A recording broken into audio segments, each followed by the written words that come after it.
और जो सुविधा से जो मिल जाती है उसका मूल्य नहीं होता, उसकी वैल्यू होती ही नहीं।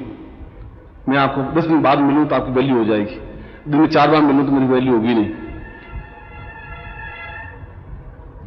ये फॉल्स प्रेस्टीज कहलाती है।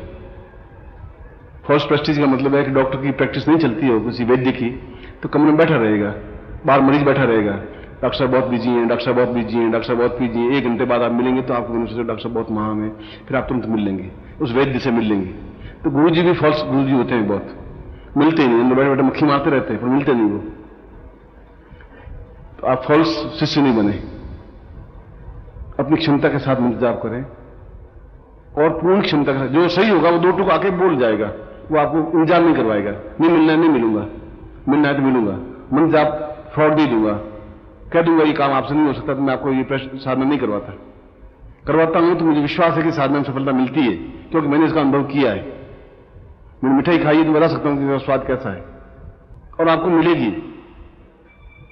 यदि आप सही तरीके से करेंगे। तो क्लास में 40 लड़के हैं, 30 लड़के पास होते हैं, 10 फेल हो जाते हैं। मास्टर वही, क्लास वही, क्यों 10 फेल होते हैं? क्योंकि उन्हें पढ़ाई में ध्यान था ही नहीं, उसमें माइंड कुछ और घूम रहा था कि मुझे वहां जाना है, डेटिंग है, टाइम दिया था मिला नहीं, गुरु जी क्लास छोड़े तो जाऊं, वो फेल होता है।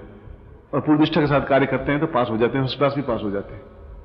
जीवन में एक निष्ठा चाहिए, अपने ऊपर विश्वास चाहिए, कॉन्फिडेंस चाहिए, भगवान पर कॉन्फिडेंस हो, अपने गुरु पर कॉन्फिडेंस हो, वो रास्ता में बताएं और सही बताएं, गुरु भी सही हो जो सही रास्ता बताएं।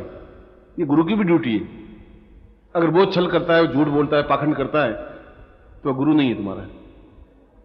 और ऐसे गुरु आपको 2 रुपए में 10 किलो मिलते हैं, जाइए बाजार में घूम के ले आइए, हरिद्वार में जाइए थोक के बाद मिलते हैं, मथुरा में चले जाइए, जहां भी जाइए,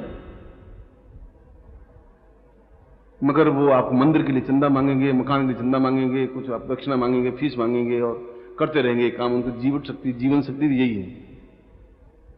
जो भीख मांगता वो आपको क्या दे पाएगा? खुद ही मांग रहा है, वो आपको देगा भी क्या? कैसे देगा?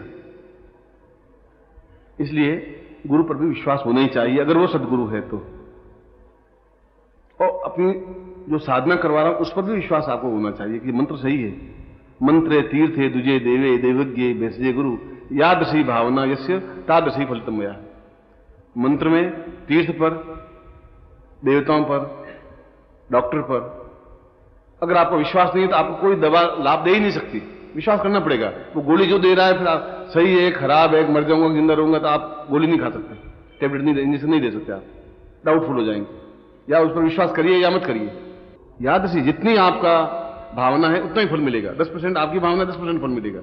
या तो पूरे समर्पित होइए, पूरा विश्वास कीजिए, या बिल्कुल मत कीजिए, बीच में मत रहिए। और बीच में रहने पर सफलता नहीं मिल पाती। इंडियन अमेरिका में क्या है कि या तो शिष्य बनेंगे ही नहीं, बनेंगे तो अपना सब कुछ लुटा देंगे, बस फकीर होकर के आपके सामने खड़े हो जाएंगे कि गुरु जी आप जाने। वो बीच में नहीं रुकते, और आप दें नहीं दें, करें नहीं करें, होगा नहीं होगा, शायद हो, चलो कर लेते हैं, देख लेते हैं, उम्मीद तो नहीं है। एक तो यहां गड़बड़, फिर आपकी पत्नी या पति आपके महान शत्रु कि तुम क्यों बर्बाद हो रहे हो, इससे कुछ नहीं होना, दुकान पर बैठो, 2 गज कपड़े फाड़ोगे तो ज्यादा अच्छा रहेगा, ये क्या चक्कर में पड़ गए हो, ये रोज घी क्यों जला रहे हो, वो प्रबल शत्रु पक्की। अब तुम छुप के करो साधना कि चलो इसको मालूम नहीं पड़ेगा, तुम करें। अब तुम फ्री माइंड में हो ही नहीं पाते। कई पति ऐसे होते हैं जो पत्नियों को मतलब घास फूस समझते हैं। ये तो एक भावना है, इसलिए आपको गलत काम नहीं कर रहे हैं। मैं आपको गलत काम सिखा नहीं रहा हूं, शराब पीना नहीं सिखा रहा हूं, बीड़ी पीना नहीं सिखा रहा हूं। मैं आप कह रहा हूं आप करिए, सफल नहीं मिले तो मैं जिम्मेवार हूं, 100% जिम्मेवार हूं, क्योंकि मैं वही बात कहूंगा जो मैंने अनुभव की है। अगर मैं अनुभव नहीं करता तो मैं आपको नहीं बताता। मगर एक बार जब मंत्र बिल्कुल हृदयस्थ हो जाएगा, हृदय पे, चित्त पे अंकित हो जाएगा और पूर्ण श्रद्धा विश्वास के साथ हृदय पर अंकित होगा और गुरु आज्ञा पालन के साथ होगा, तो सफलता मिलेगी ही मिलेगी। क्योंकि जो बोलने वाला है, जो गुरु है, जो आपको मार्ग दिखाने वाला है, वो चाहे तपस्वी हो, चाहे सन्यासी हो, चाहे योगी हो, चाहे कोई व्यक्ति हो, वो अपने आप में उन सबके लिए एक नाम रखा गया है जिसको गुरु कहा गया है। वह चाहे सन्यासी वेश में है, चाहे गृहस्थ वेश में है, चाहे अवघड़ वेश में है, चाहे वेश तो धारण कोई लंगोटी धारण किया हुआ है या 20 कपड़े पहने हुए हैं, यह महत्वपूर्ण कपड़ों का नहीं है। चाहे हरिद्वार पर रहने वाला है, चाहे जंगल में रहने वाला है, चाहे शहर में रहने वाला है, यह है कि इन समस्त अलग अलग, चाहे धर्म माने, चाहे संप्रदाय माने, चाहे किसी भी ईश्वर को माने, चाहे कोई भी हो, मगर वो गुरु है। इसीलिए कोई भी साधना में सफलता तब तक नहीं मिल पाती जब तक उनकी आज्ञा का पालन हम नहीं करें। और गुरु वैसी ही आज्ञा दे जो शिष्य के हित में हो, अपने हित में आज्ञा नहीं दे। ऐसा नहीं गुरु अपने हित में आज्ञा दे। जब भी शास्त्रों में मर्यादा है कि शिष्य के हित में आज्ञा दे और शिष्य उसका पालन करे। वो आज्ञा दे, वो पालन करे, मगर वो आज्ञा दे उनके हित में कि तुम्हारे लिए अनुकूलता यह है।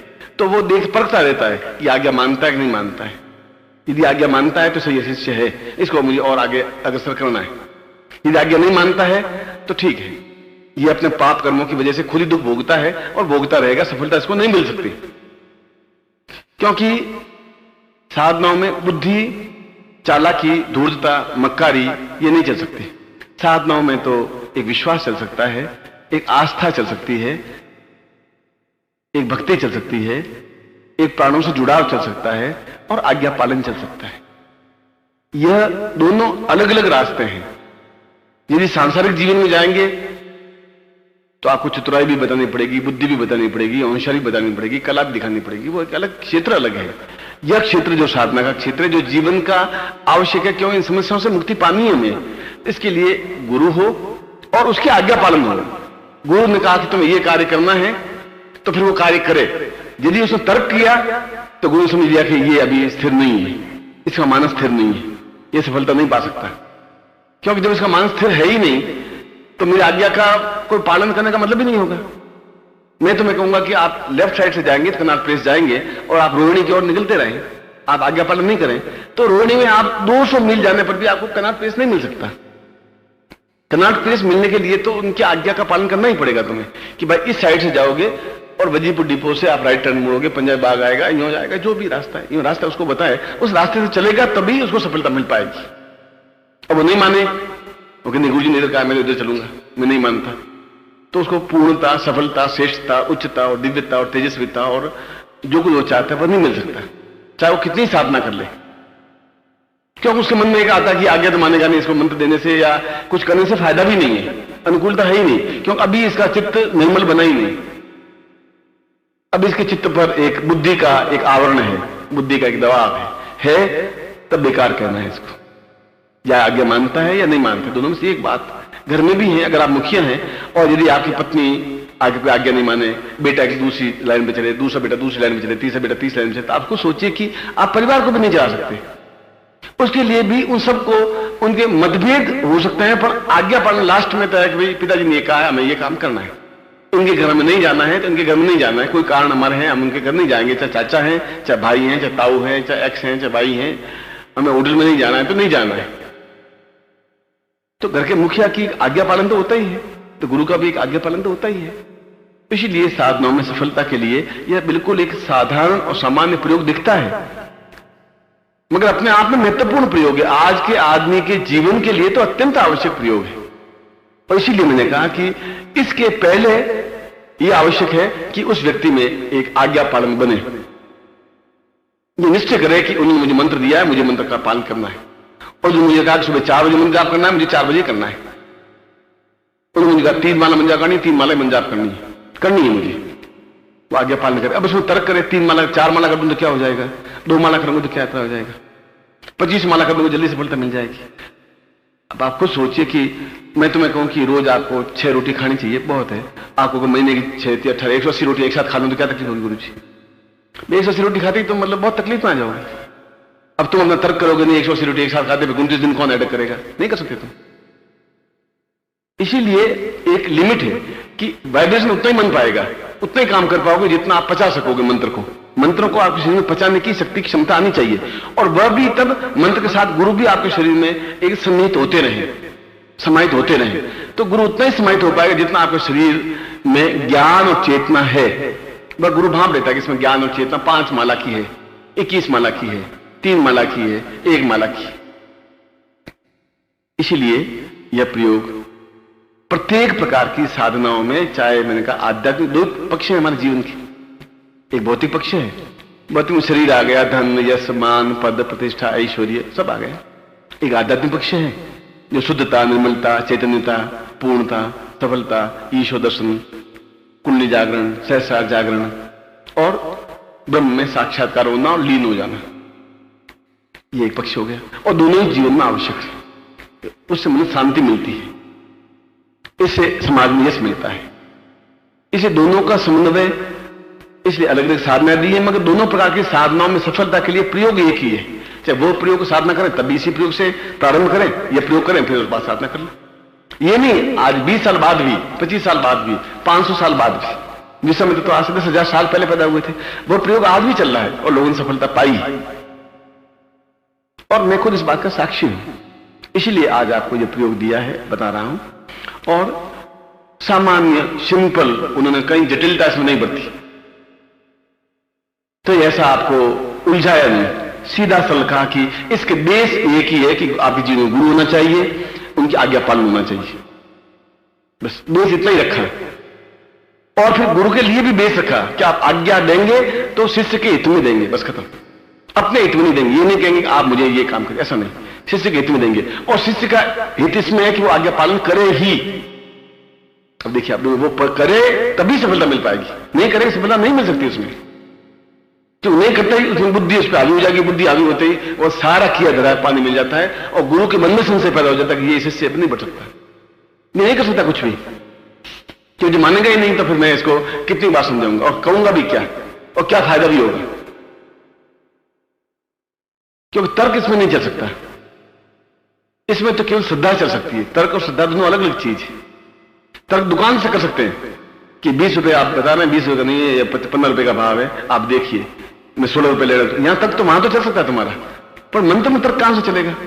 मंत्र में श्रद्धा होगी कि गुरु हैं, चाहे वो लंगोटधारी है, चाहे जंगल में रहने वाला है, चाहे शहर में रहने वाला है, चाहे आदमी है, चाहे औरत है, चाहे वृद्ध है, चाहे बड़े गुरु है जिसमें ज्ञान है, और वह मेरे हित में आज्ञा दे रहा है और मुझे उस आज्ञा का पालन करना है। कोई भी साधना, अगर साधना नहीं है तो जीवन है भी नहीं। अब मेरे जीवन में साधना नहीं है तो जीवन नहीं है, पर साधना फोर्स नहीं हो सकती। जबरदस्ती बैल को मार करके मैं यहां से मैसूर तक नहीं ले जा सकता बैल को एक रात में, लकड़ी के घोंचे लगा के नहीं ले जा सकता, उसकी एक रफ्तार है, एक लिमिट है। आपके माला मंत्र जाप करने की लिमिट है, मुझे मालूम है कि आप 5 माला के ज्यादा आप उसको झेले कर लीजिए, 21 माला कर लीजिए, 500 माला कर लीजिए, मगर वो बाकी बेकार जाएगी, शरीर तो झेलेगा उतना ही भाई कि 8 रोटी झेलेगी, 20 रोटी खा लेंगे अजीर्ण होगा, दूसरे दिन आप तकलीफ पाएंगे, खाट में पड़े रहेंगे, 2 रोटी खा लेंगे तो कमजोर हो जाएंगे। इसलिए गुरु इस बात को देखता है, आज्ञा देता है, और ये भी देखता है क्या यह पालन कर रहा है। इसलिए आज का दिन इस साधना की दृष्टि से एक महत्वपूर्ण दिवस है, और आपके जीवन में गुरु हो, आपके जीवन में श्रद्धा हो, और आपके जीवन में आज्ञा पालन हो, जो आपके लिए हितकर है, जो आपके लिए श्रेष्ठकर है, और आप साधना में सफलता पाएं, ऐसा मैं आपको आशीर्वाद देता हूं और आपकी कल्याण कामना करता हूं। एक प्रश्न मन में शंका आ सकती है कि हर बार इस माला को क्या करें। ये माला मंत्र सिद्ध करके रखते हैं, इसलिए कि उस काल में ये माला आपके लिए सीधी इफेक्टेड होगी। भोजन बनाने के लिए केवल आपके लिए अग्नि ही इफेक्टेड हो सकती है। नीचे आप पानी का लोटा भर के रख दें तो रोटी नहीं पक सकती, क्योंकि उसके लिए अग्नि की दाहकता जरूरी है। तो प्रत्येक के लिए अलग अलग मंत्र जब से की हुई माला ही इफेक्टेड हो पाएगी। इसलिए मैंने कहा कि जब ये साधना करें तब इस माला को पहने, उसके बाद इस माला को आप विसर्जित कर दें, और विसर्जित करना जरूरी है। विसर्जन करने का मतलब है कि हम उस देवता तक अपनी बात पहुंचा देते हैं। मैं टेलीफोन करना जरूरी है कि मैं टेलीफोन के माध्यम से अपने मित्र से बात कर लूं। अब उसके लिए वह जो एक विधि है टेलीफोन की, कि ये नंबर घुमाना, ये कोड लगाना, ये जरूरी है। तो इस साधना में इससे कनेक्टेड जो एक गोपनीय प्रयोग होता है वह उस माला में सम्मिलित किया जाता है कि आप इतनी बड़ी प्रयोग नहीं कर पाएंगे 20 दिन का, तो वह माला में सम्मिलित कर लिया जाता है। वो माला उस साधना के लिए फिर आपके लिए आवश्यक है। उसके बाद उस माला को प्रोवाइड कर देना चाहिए। प्रोवाइड करने से जल देवता है, वरुण देवता है, वो अपने आप में आपकी कार्य सिद्धि के लिए उन देवताओं से अपने आप संबंधित स्थापन कर लेगा। वह कोड नंबर जो है 0291 वह उपग्रह अपने आप जोधपुर से कनेक्टेड कर लेगा। मुझे जोधपुर से कोई तार नहीं जोड़ना है, ये माला अपने आप उस देवता से संबंधित बना देगी अपना। मेरे कहने का तात्पर्य यह है, इसलिए माला पहले मंत्र सिद्ध करके ही रखनी पड़ती है। उसके बाद जब प्रोवाइड करेंगे ही नहीं तो वहां तक चीज पहुंचेगी नहीं तो सफलता मिलेगी नहीं। हम लालच करते हैं कि क्या करें, इसलिए प्रोवाइड कर देना। त्याग वृत्ति, त्याग का मतलब है ऐसा नहीं, त्याग वृत्ति का मतलब है यह एक तरीका है, श्रेष्ठता है, यह क्रम है। इस क्रम के अनुसार चलेंगे तभी सफलता मिल पाएगी। ओम परम तत्वाय नारायणाय गुरुभ्यो नमः। ओम ह्रीं मम प्राण देह रोम प्रतिरोम चैतन्य जाग्रय ह्रीं ओम नमः। ओम भूर्भुवः स्वः तत्सवितुर्वरेण्यं भर्गो देवस्य धीमहि धियो यो नः प्रचोदयात्।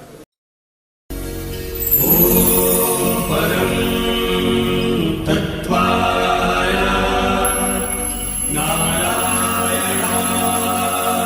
गुरुभ्यो